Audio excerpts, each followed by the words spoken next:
Celui qui veut marcher à ma suite, qu'il prenne sa croix et qu'il me suive. Luc 9, 23. Pris par la rapidité de notre vie tumultueuse, nous pourrions être tentés de n'entendre que le début et la fin de cette phrase, de ce verset de Luc 9, 23. Celui qui veut marcher à ma suite, qu'il me suive. Mais en fin de compte, ce raccourci n'est pas faux. Pour suivre le Christ, encore faut-il le vouloir, mais aussi faut-il le faire effectivement.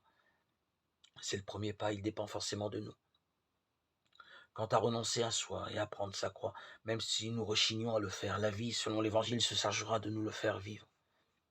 Il en va ainsi de tout homme poussé par l'Esprit dans la suite de Jésus. Le chemin de l'amour des frères, jusqu'aux ennemis, du service des pauvres, jusqu'à l'étranger, de la paix jusqu'au pardon, nous oblige à renoncer à nous-mêmes et nous conforme à la croix du Fils. L'œuvre de la grâce achève en nous ce que le Christ a commencé pour chacun de nous. Dans sa résurrection, il nous faut y consentir. La loi nous obligeait à ce qu'elle ne pouvait donner. La grâce nous donne ce à quoi elle nous oblige.